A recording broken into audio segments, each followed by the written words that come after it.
أعوذ بالله من الشيطان الرجيم بسم الله الرحمن الرحيم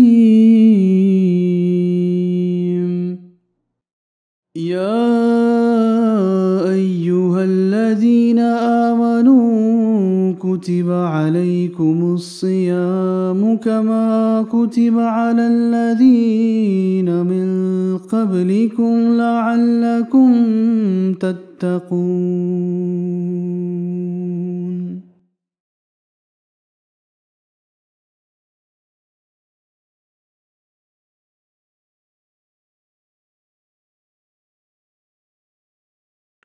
Auzu billahi minash shaitanir rajim, bismillahir rahmanir rahim. Bienvenue de retour sur cette série de dars à propos du Ramadan. Aujourd'hui, on va parler du Ramadan en tant que saison de prière exaucée.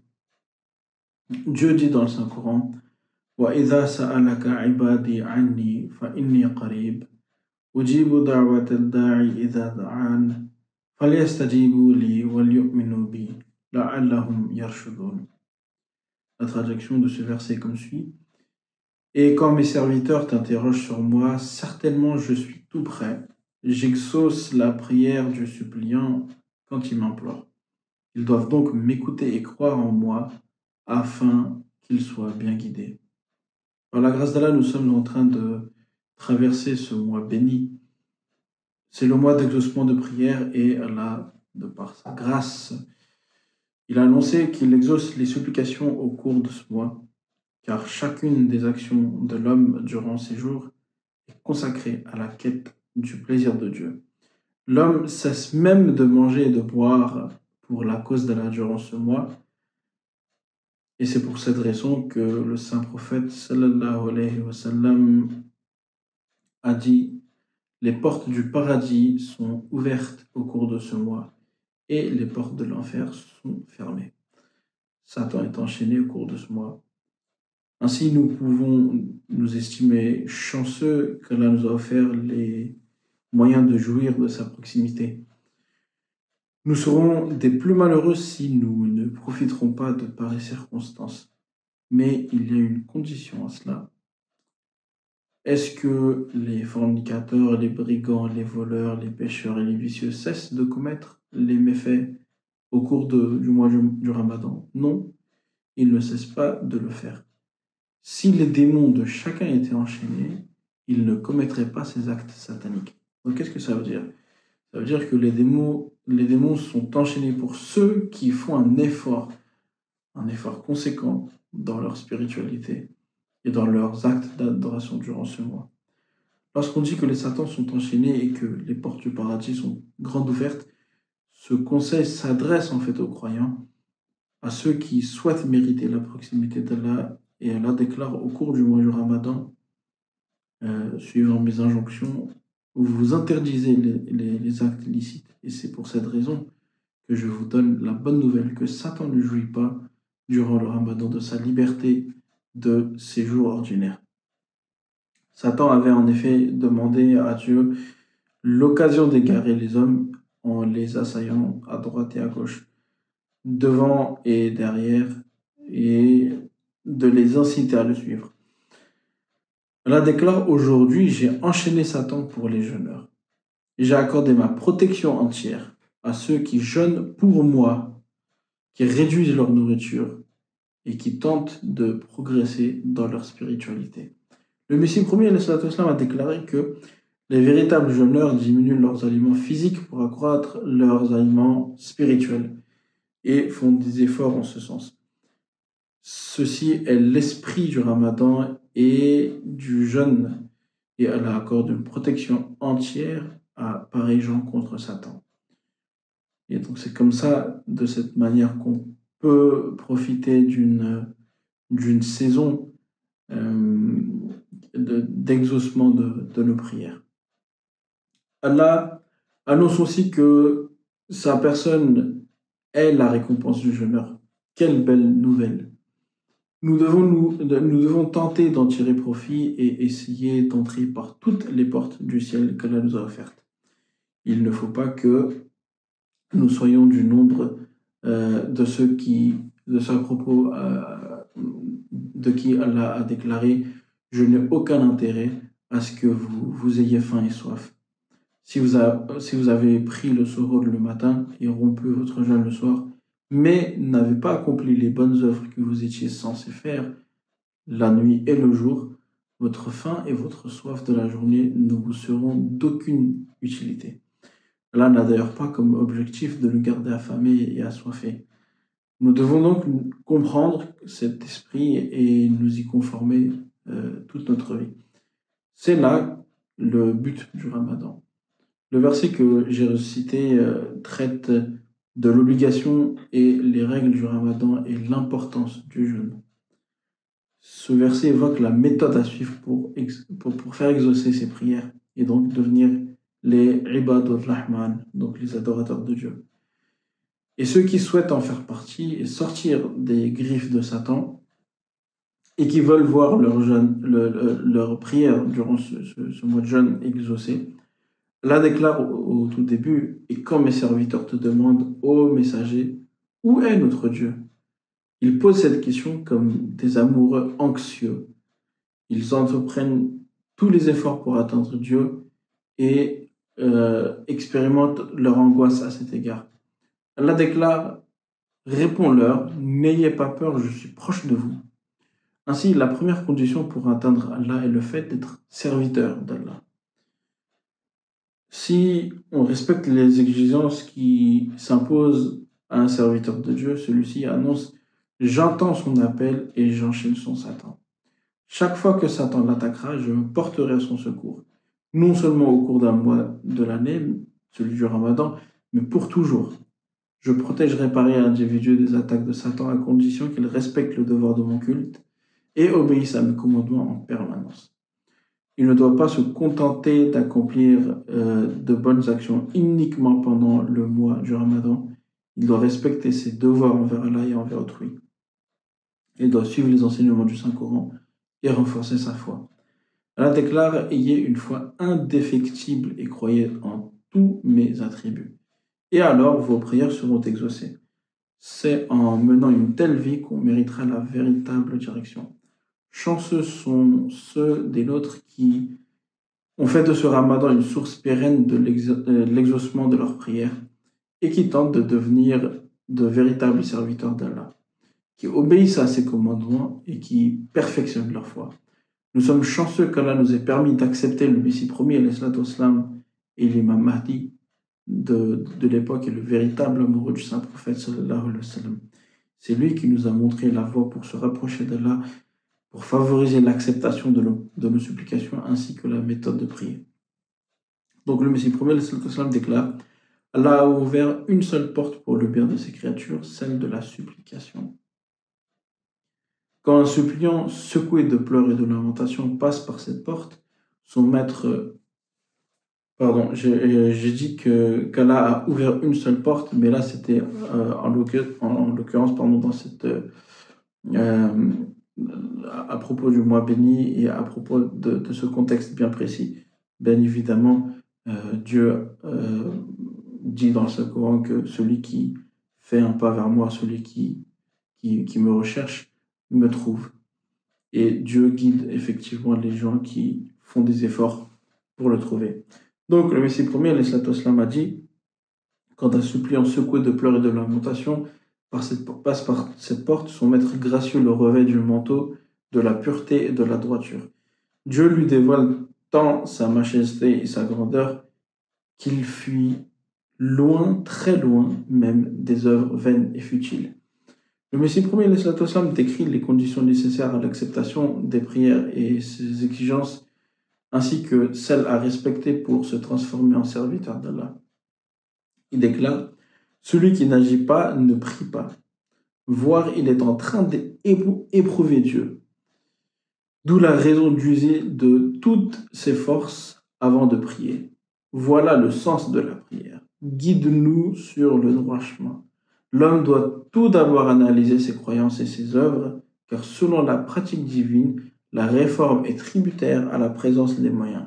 Il crée des moyens qui sont la cause de la réforme de l'intéressé, ceux qui affirment que, puisqu'ils ont prié, les œuvres sont désormais superflues, doivent réfléchir à ce propos. Donc, qu'est-ce que ça veut dire?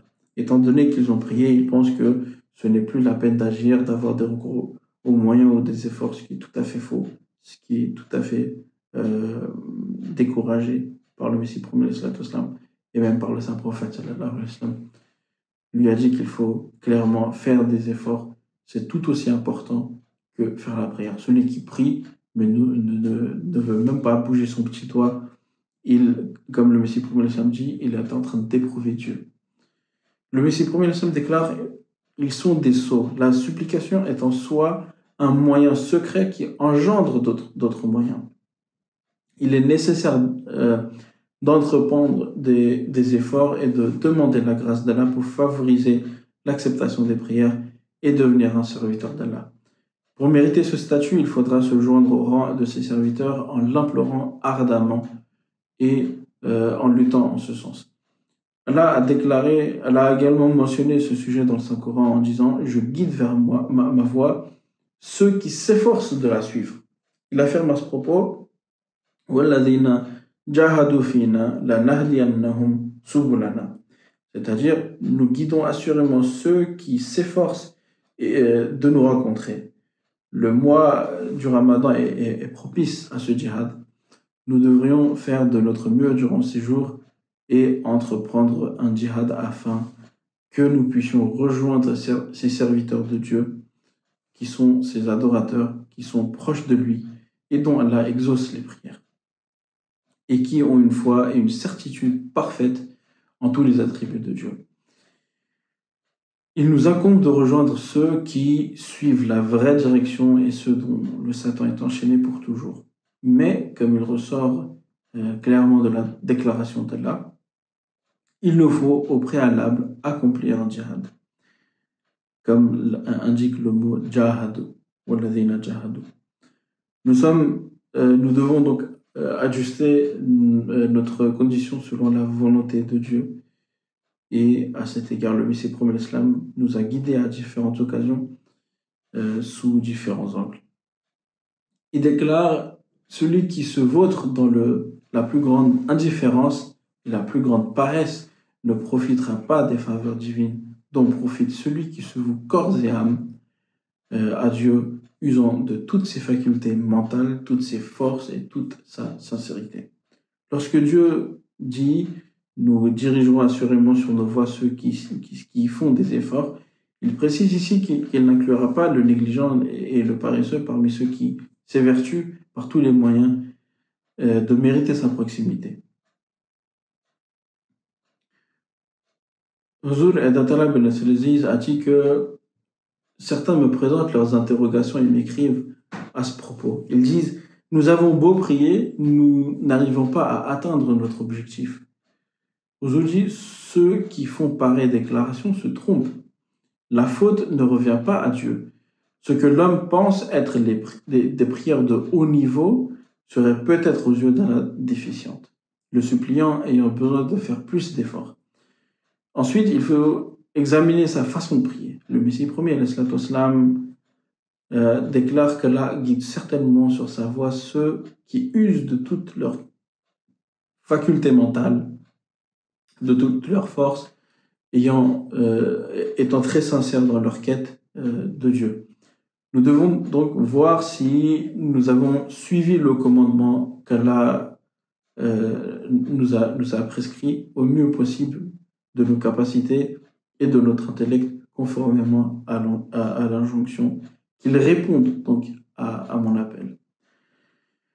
Nous devons nous demander si nous nous évertuons réellement à suivre les commandements d'Allah, si nous tentons de répondre à toutes les appels de Dieu, si nous tentons de suivre toutes ces injonctions avec sincérité et fidélité indéfectible. Sinon, nous ne devons pas nous plaindre qu'Allah le Tout-Puissant ne nous a pas écoutés ou n'a pas écouté nos prières. Pour que nos prières soient exaucées, il faudra d'abord changer sa situation et faire un pas vers Dieu. Le djihad est nécessaire. Allah n'attend même pas que son serviteur pousse son djihad à son apogée.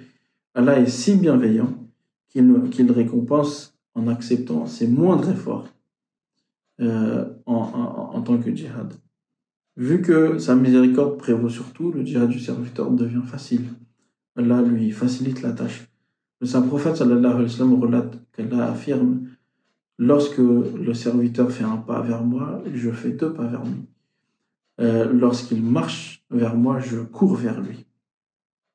Dieu est à ce point bienveillant envers nous, mais l'insincérité et la fidélité sont les conditions essentielles.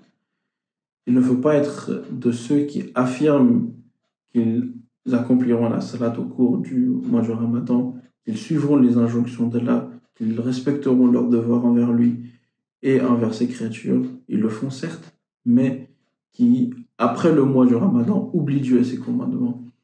Si le matérialisme l'emporte sur nous, nous ne devons pas nous plaindre à propos de Dieu en disant que, bien qu'il ait promis de répondre à celui qui l'appelle, nous avons beau prier au cours du Ramadan, nos suppliques ne sont pas exaucées.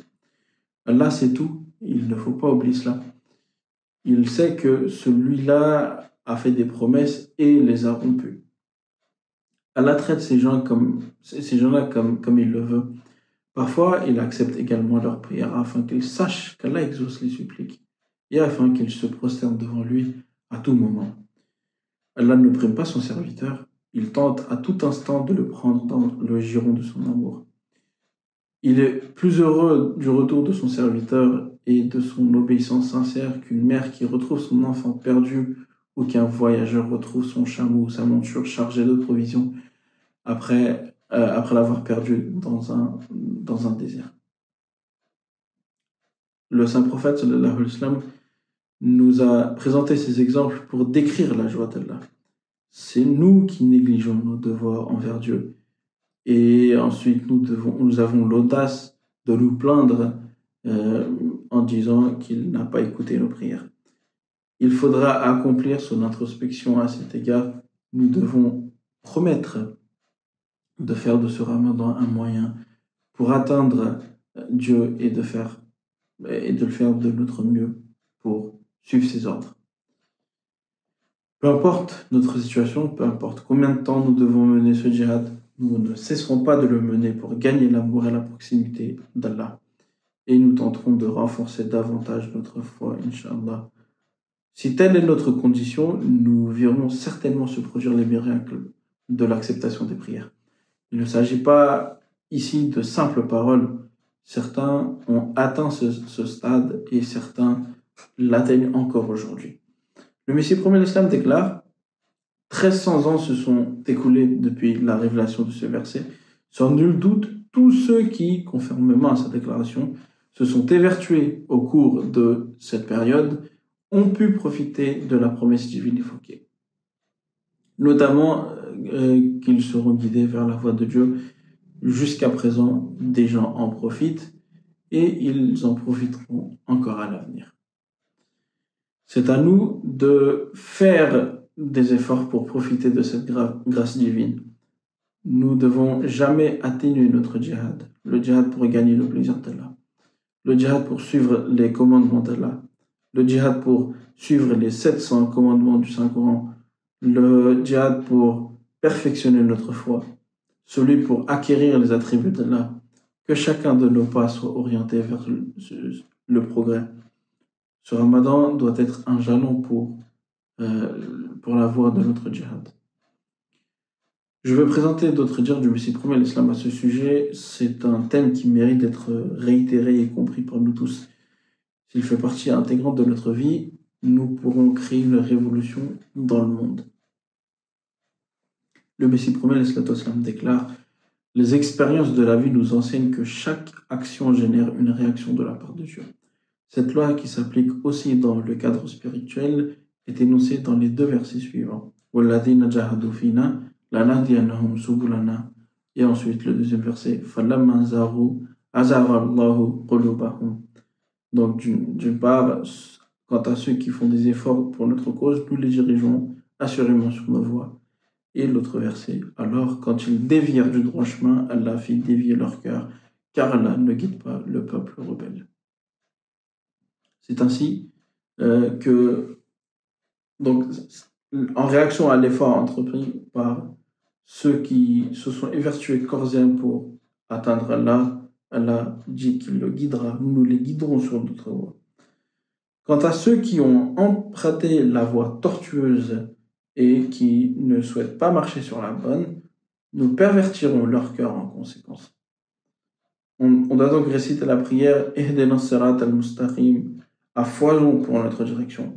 Le Messie premier Islam déclare Dieu promet d'ouvrir les voies de la direction et du savoir à celui qui, en toute sincérité et avec de bonnes intentions, cherche la voie qui mène à lui. Il annonce d'ailleurs dans le verset suivant, donc le même verset, وَالَّذِينَ جَاهَدُوا فِينَا لَنَهْدِيَنَّهُمْ سُبُلَنَا, que faire des efforts en nous, jahadu fina, ce qui signifie que leur objectif est Dieu et qu'ils sont sincères dans leurs intentions. Ils souhaitent uniquement atteindre Dieu. Ils n'ont pas d'objectif mondain. Leur but est d'atteindre Dieu en toute sincérité. Le Messie premier ajoute que si on est sincère dans ses efforts et qu'on ne cesse pas de prier, Dieu sera pardonnant et miséricordieux. Mais si on ne se soucie pas de lui, alors qu'on le sache, Allah est indépendant et il n'a pas besoin de nous. Il dit l'homme doit d'abord lutter avant de pouvoir entamer quelques entreprises dans ce monde. Les efforts sont nécessaires pour toute entreprise dans ce monde, étant donné que nous nous poussons à l'extrême pour nos efforts pour atteindre des objectifs mondains. Pourquoi ne pas en faire de même pour atteindre Dieu? Alors, pourquoi pensons-nous qu'il suffit de prononcer quelques prières pour atteindre Allah ou qu'il acceptera pour si peu nos prières? Ceux qui disent que leurs prières n'ont pas été exaucées doivent d'abord accomplir leur introspection. Il est impossible qu'il soit aisé d'atteindre Allah quand un travail acharné est nécessaire pour les affaires matérielles. Le même principe s'applique partout. Le Messie premier, l'Islam, explique que les efforts sont nécessaires pour atteindre Dieu. Il déclare « Ceux qui s'évertuent dans notre voie seront guidés en fin de compte. Sans soin et arrosage, la semence demeure sans bénédiction, voire même elle périt. De même, sans cette supplique et cette prière quotidienne demandant l'aide de Dieu, on ne mériterait pas sa grâce. Sans aide divine, le changement est impossible. Et telle est donc la loi de la nature. Et c'est exactement ce qu'il faut faire pour atteindre la proximité de Dieu. Il y a d'autres déclarations du Messie premier, mais malheureusement, puisque le temps qui nous est imparti, nous est accordé, n'est pas suffisant, je vais en terminer avec juste une.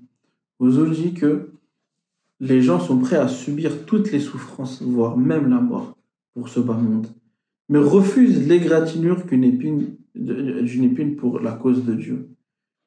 Si la sincérité, la patience et la fidélité se manifestent pas en l'homme, Dieu éprouvera-t-il de la pitié en sa faveur? Et c'est une parole qui nous permet de réfléchir. En d'autres termes, Ozoudi, ne vous contentez pas d'un travail léger. De grandes luttes sont nécessaires. Il a comparé le nafs à un taureau, il a déclaré Wal yu'minu bi, c'est-à-dire ceux qui m'invoquent croient en moi. Et la foi consiste à respecter nos devoirs envers Allah et envers autrui. Malheureusement, il ne reste pas plus de temps, donc je vais arrêter mon tâche ici. Et puis on reprendra une fois prochaine, Inch'Allah. Qu'Allah nous permette d'agir en ce sens. Priez également pour la condition du monde, qu'Allah protège le monde de la destruction et qu'il permette à l'humanité de reconnaître son Créateur. Allahumma salli ala Muhammadin wa ala ali Muhammadin wa barik wa sallim innaka hamidun majid.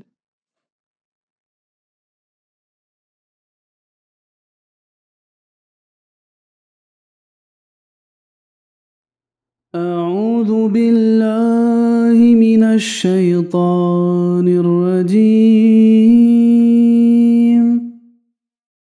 بسم الله الرحمن الرحيم.